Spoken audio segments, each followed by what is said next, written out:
Meskipun daftar pemain untuk pertandingan melawan Cina belum diumumkan, saudara-saudara, tetapi bisa dipastikan dua pemain Indonesia akan absen. Nah, Marcelino Ferdinand dan Martin Pas akan absen karena akumulasi kartu kuning, sementara Max Hilger dan Kevin Dick, saya nggak tahu cedera lagi apa enggak ya. Jadi kira-kira siapa yang cocok untuk mengisi tempat Marcelino Ferdinand dan Martin Pas, saudara-saudara? Silahkan tulis di kolom komentar, silahkan. Halo saudara-saudara, jumpa lagi dengan komentator gadungan di sini. Dengan komentator yang gadungan. Seperti biasa, saudara-saudara, seperti biasa. Kalau kita sudah bertemu, pasti akan ada yang kita bicarakan.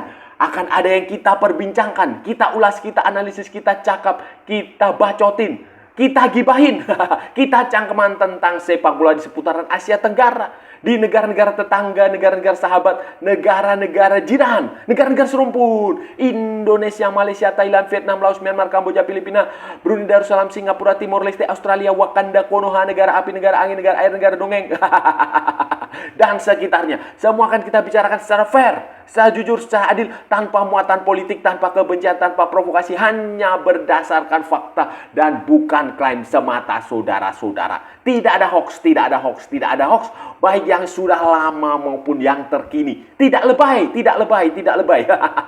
Pokoknya bebas, saudara-saudara, bebas, bebas, bebas, bebas. Yang penting sopan.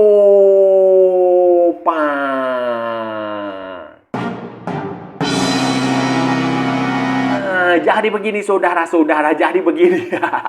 Ini sudah bulan Mei ya. Kualifikasi Piala Dunia 2026 lanjutannya itu tinggal ya sebulan lagi lah saudara-saudara. Nanti tanggal 5 kita akan menghadapi Cina di Stadion Gelora Bung Karno. Sementara tanggal 10 akan menghadapi Jepang. Nah, menghadapi Jepang di Jepang sana. Dua pertandingan yang amat sangat penting untuk menentukan masa depan Indonesia, apakah akan lolos ke Piala Dunia ataukah terhenti ataukah akan ikut putaran keempat. Dan yang paling penting itu nanti melawan Cina. Melawan Cina ini akan, kalau kita bisa mengalahkan Cina, ya sudah, Cina selesai. Kita masih punya peluang untuk lolos melalui jalur putaran keempat, nanti ditentukan pertandingan Bahrain berarti kan. Nah, itu yang paling penting. Nah, dan menghadapi Cina ini, saudara-saudara, Patrick Kluivert selaku pelatih tim nasional Indonesia memang belum mengumumkan daftar pemain. Belum ada skuad yang diumumkan. Tapi ya prediksinya tidak akan berbeda jauh dari yang selama ini sudah dia gunakan, sudah dikerjakan kemarin waktu pertandingan melawan Australia maupun waktu pertandingan melawan Bahrain. Dan yang menarik, walaupun belum ada pengumuman resmi, dua pemain ini saudara-saudara itu dipastikan tidak akan berpartisipasi. Dua pemain, satu di sektor belakang di penjaga gawang, satu lagi di sektor tengah menyerang. Martin Pas dipastikan tidak akan bisa bermain menghadapi Cina. Begitu pula dengan Marcelino Ferdinand tidak akan bisa bermain menghadapi Cina karena kedua pemain harus menjalani hukuman akumulasi kartu skorsing, saudara-saudara, hukuman akumulasi kartu kuning, sehingga kedua pemain ini dipastikan tidak akan bisa bermain. Nah, melawan Cina saja, melawan Cina ya. Satu pertandingan kan, kalau akumulasi kartu kuning itu satu pertandingan. Nanti mereka kedua pemain ini baru bisa bermain ketika Indonesia tandang ke Jepang, saudara-saudara, pada tanggal 10 Juni 2025.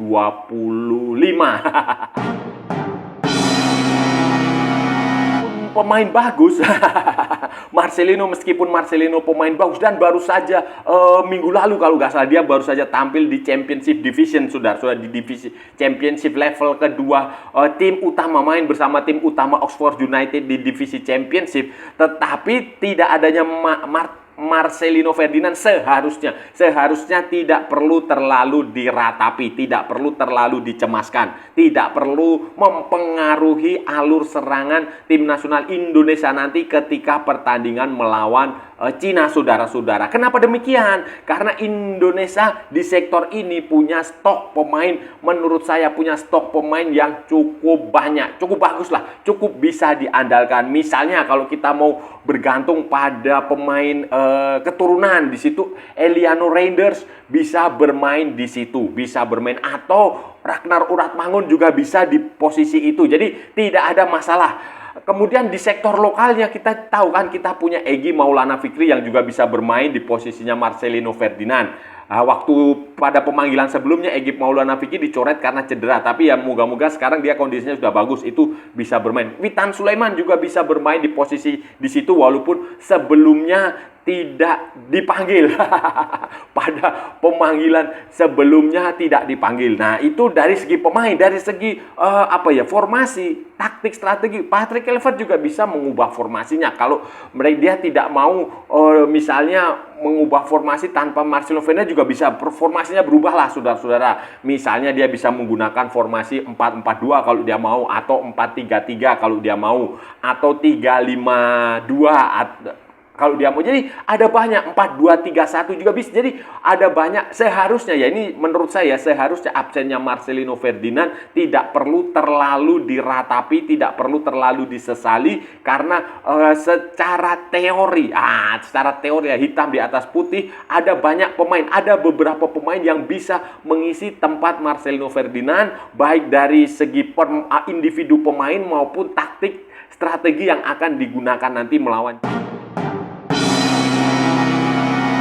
Pas saudara-saudara juga tidak perlu terlalu cemas lah, tidak perlu terlalu diratapi, tidak perlu terlalu cemas, karena Martin Pas absen juga nggak masalah juga. Kemarin di pertandingan sebelumnya waktu dia main lawan Dallas FC, dia di lawan mana gitu ya, dia menderita banyak gol itu, saudara-saudara. Waktu lawan Australia juga dia menderita gol. Seharusnya waktu melawan Bahrain itu, seharusnya saran saya adalah diganti sama Emil Audero, tapi ternyata tidak. Nah, kemungkinan besar ini absennya Martin Pas nanti melawan Cina itu kemungkinan besar akan diisi oleh Emil Audero. Emil Audero itu akan bisa bermain, menjalani debut internasional dia bersama tim nasional Indonesia ketika nanti pertandingan melawan Cina. Dan menurut saya itu bagus, saudara-saudara. Bagus ya, kasih kesempatan lah Emil Audero. Emil sudah mendapatkan paspor Indonesia, sudah disumpah WNI, kemudian sudah ikut latihan waktu pertandingan, sebelum pertandingan melawan Australia, sebelum pertandingan melawan Bahrain, dia hanya duduk di bangku cadangan. Nah, sekarang kesempatan Emil Audero untuk bermain. Kalaupun Emil Audero ternyata cedera atau kondisi fisiknya tidak terlalu bagus, ya pemain lain juga siap di situ. Kita tahu ada si Hernando. Hernando sejak kedatangan Martin Pas kan dia lebih banyak duduk manis di bangku cadangan. Itu juga bisa diberi kesempatan untuk bermain nanti menghadapi Cina. Bisa juga saudara-saudara, Nadeo.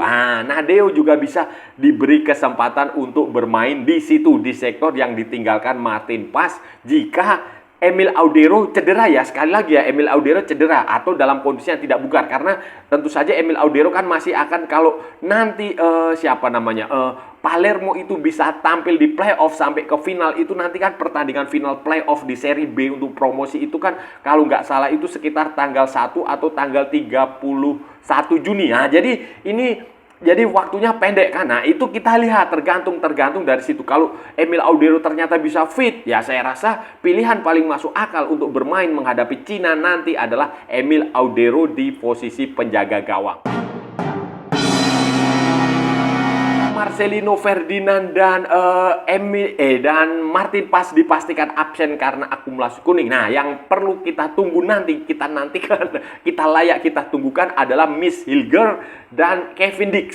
Nah, apakah kedua pemain ini nanti kembali cedera sebelum pertandingan waktu FIFA Matchday atau tidak? Ini yang paling menarik, karena dalam beberapa kali pemanggilan yang dilakukan, kalau nggak 2 kali atau 3 kali, itu selalu saja dua pemain ini mengalami cedera. Dan saya rasa kalau kompetisi sudah berakhir di Eropa sana, saudara-saudara, ya kemungkinan kebugaran mereka seharusnya akan jauh lebih bagus. Tapi kan kita nggak tahu, namanya orang cedera, namanya orang sakit, namanya orang musibah, itu kita nggak akan pernah tahu kapan dia datang, waktunya seperti apa, Tidak tahu, tetapi itu harus diantisipasi juga. Harus diantisipasi kalau ternyata Kevin Dix dan Mads Hilgel dalam kondisi yang tidak terlalu bugar, tidak terlalu sehat, apakah cedera berat ataukah cedera. Nah, ini perlu diantisipasi dengan memanggil lagi beberapa pemain di posisi itu. Misalnya Asnawi Mangku Alam bisa diberi kesempatan. Sehingga kalau Asnawi Mangku Alam nanti dipanggil, ya otomatis dia nggak akan bisa tampil membela ASEAN United melawan Manchester United. Nah, Muhammad Ferrari juga bisa dipanggil buat ban serep lah, saudara. Ban serep buat cadangan nanti kalau Mads Hilgel atau Kevin Dix cedera. Pratama Arhan juga bisa dipanggil lagi, ya biarkan walaupun waktu melawan Bahrain dan Australia dia tidak masuk dalam skuad utama dalam daftar susunan pemain, tetapi ya tetap aja bisa dipanggil supaya supaya mendapatkan kesempatan untuk bermain. Kemudian siapa lagi ya? M. Tahir. Ya kalau mau sih silahkan, tapi kalau menurut saya sih nggak usah. Nah itu jadi posisi belakang ini bisa banyak opsi juga untuk mengantisipasi kalau Mads Hilgel dan Kevin Dix tidak bisa bermain lagi karena alasan cedera, tidak bugar atau apapun itulah, saudara-saudara.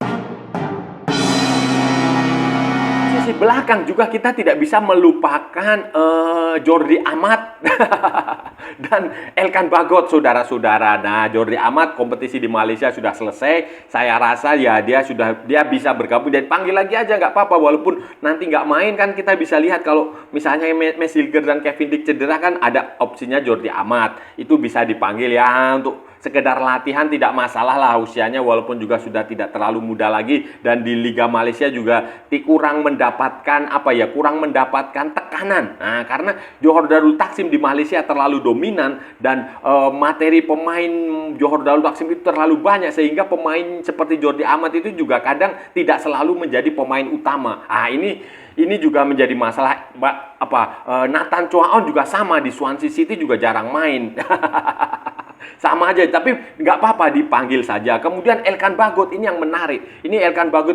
Apakah Elkan Bagot masih mau bermain untuk tim nasional Indonesia atau tidak? Ini yang perlu mendapatkan klarifikasi lebih lanjut. Apakah dari Patrick Kluivert lah? Patrick Kluivert ini bagaimana lah? Karena dia didatangkan salah satunya untuk melobi pemain-pemain keturunan Indonesia supaya bersedia bermain di tim nasional. Nah, ini seperti apa? Apakah Elkan Bagot akan kembali dipanggil ataukah Elkan Bagot sendiri menolak? Atau seperti apa? Ini masih abu-abu, saudara. Masih jelas karena Elkan Bagot sendiri kontraknya dengan Ipswich Town. Ipswich Town itu baru saja degradasi lagi ke Championship Division. Itu sudah berakhir. Sementara Elkan Bagot musim lalu di musim ini dipinjamkan ke Blackpool dan peminjamannya juga sudah berakhir. Dia nggak tahu berarti musim ini, musim depan dia di musim panas ini, saudara-saudara, ini dia tidak punya klub, dia sedang mencari klub seperti apa saya nggak tahu. Tetapi ya ini penting, apakah dia harus dipanggil lagi? Ya harus dipanggil, kalau menurut saya harus dipanggil. Kalaupun dia nggak mau dipanggil ya nggak apa-apa. Yang penting dari dianya sendiri. Kalau dia memang merasa dia nggak mau membela tim nasional Indonesia lagi ya nggak apa-apa dan nggak usah kita bully lah. Santai aja.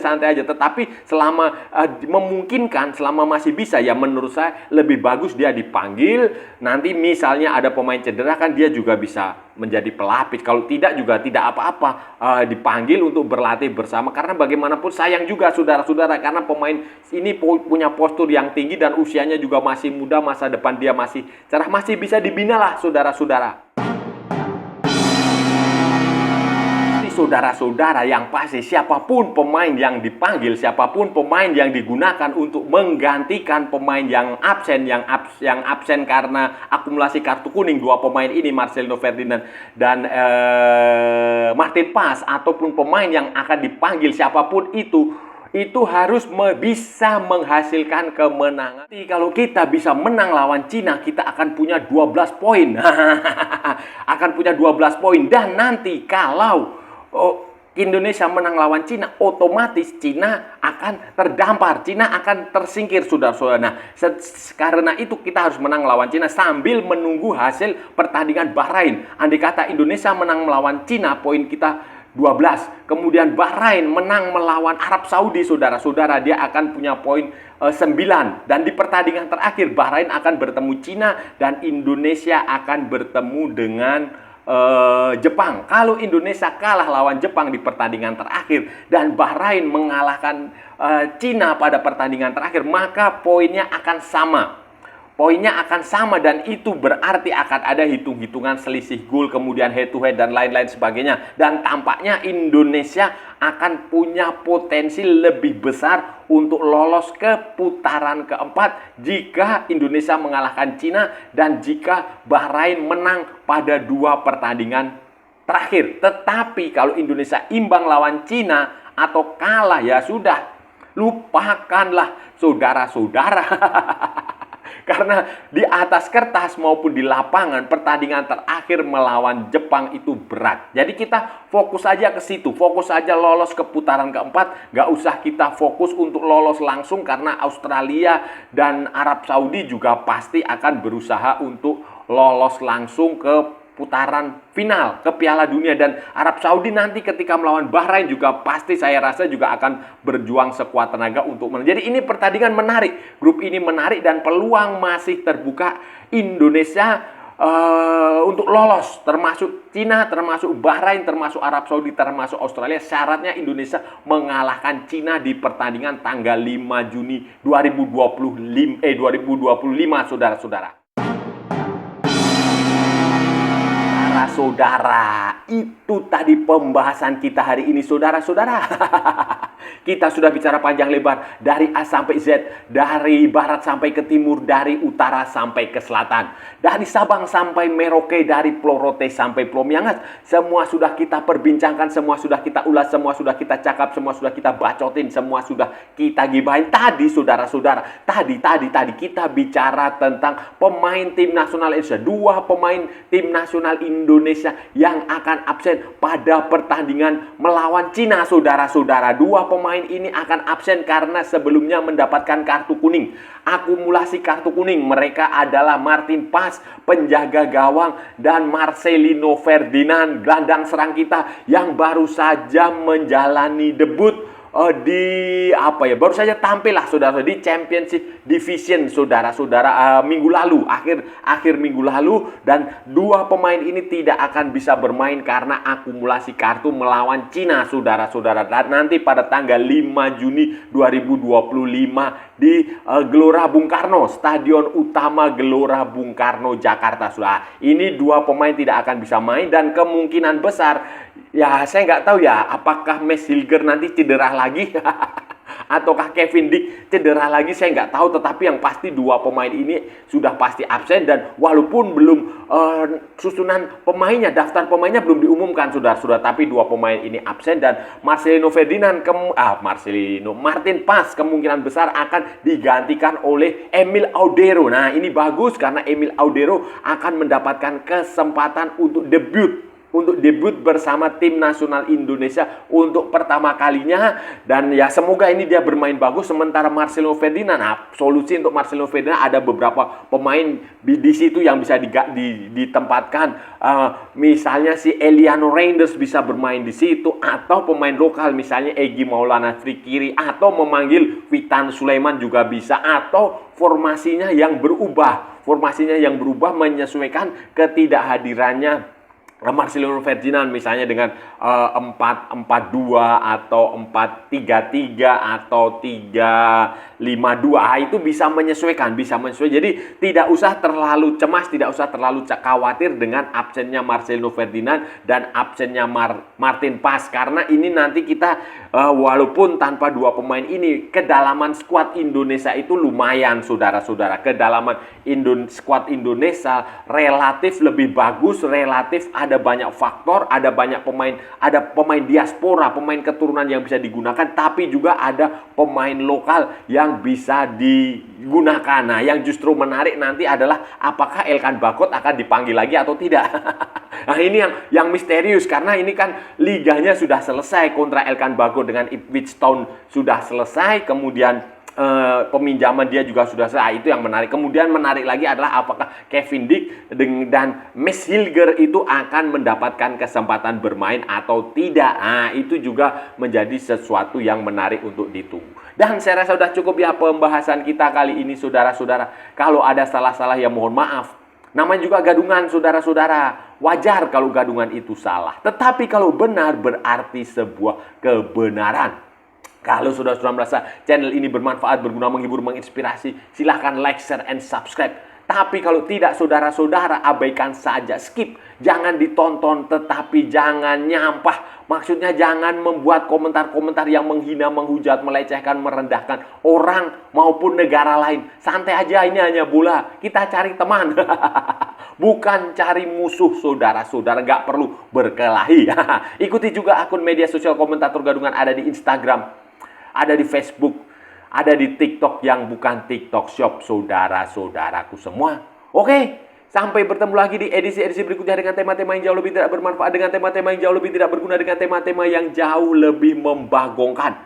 Salam olahraga dan merdeka.